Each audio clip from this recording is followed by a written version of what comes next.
From the dawn of time, humans have looked to the stars. We've searched for meaning in the cosmos, for patterns in the chaos. But there's another kind of pattern we've always sought, the pattern of leadership. Throughout history, certain individuals rise to guide us, to challenge us, to shape our destiny. Their stories, like distant constellations, light up the night sky of our past. The medieval period, a time often shrouded in myth and misconception, offers a fascinating glimpse into the evolution of leadership. Imagine castles and knights, yes, but also bustling cities and centres of learning. In this era, leaders emerged from diverse backgrounds, each leaving their mark on the world. Their decisions, their battles, their very beliefs shaped the course of history. Understanding their stories isn't just about revisiting the past, it's about understanding the very fabric of leadership itself. How did these individuals rise to power? What were the consequences of their actions? And what can we, gazing back across the centuries, learn from their triumphs and their failures? Medieval leadership wasn't a one-size-fits-all affair. Different realms, different challenges gave rise to different kinds of leaders. At the heart of it all was the delicate dance between two powerful forces, the crown and the cross, the monarchy and the church. Kings and queens, wielding power inherited through generations, held sway over vast territories. Their word was law, their decisions shaping the lives of millions. Think of Charlemagne uniting much of Europe under his banner, or Richard the Lionheart, a warrior king who embodied chivalry and courage.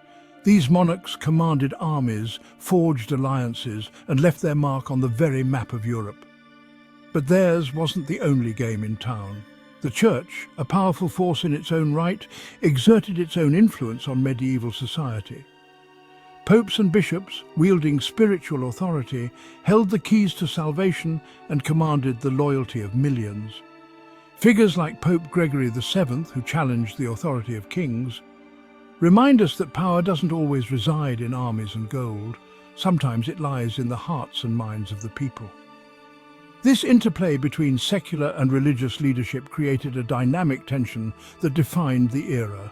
It was a balancing act, a constant negotiation of power that shaped the political and social landscape of medieval Europe.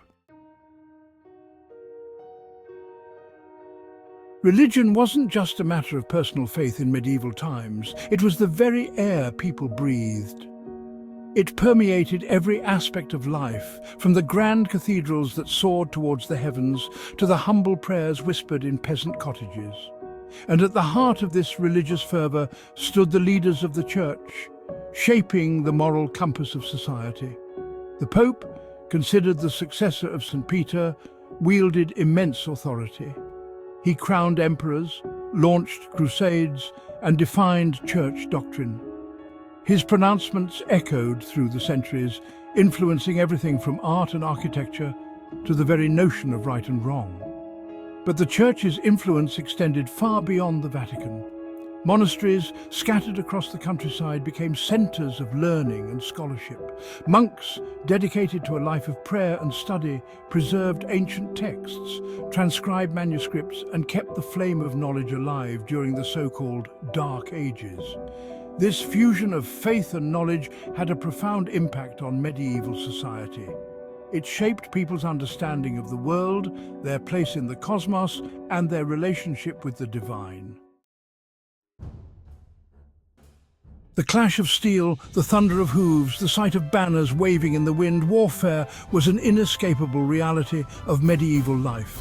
And in the crucible of battle, a different breed of leader emerged, the warrior king, the chivalrous knight, the cunning strategist. Military prowess was paramount for any ruler hoping to maintain order, defend their borders, or expand their realm. Charlemagne, a master of both sword and statecraft, built an empire through relentless campaigning. His military successes helped spread Christianity throughout Europe and laid the foundation for the Holy Roman Empire. But military leadership wasn't just about brute force. It also demanded strategic brilliance, political acumen, and the ability to inspire loyalty in one's followers. Richard the Lionheart, a figure romanticized in legend, exemplified the ideal of the chivalrous knight. His bravery in battle and his code of honor earned him the respect of both his allies and his enemies. The impact of these military leaders extended far beyond the battlefield. Their conquests redrew maps, their alliances forged new political realities, and their patronage of the arts and culture helped to shape the character of medieval society.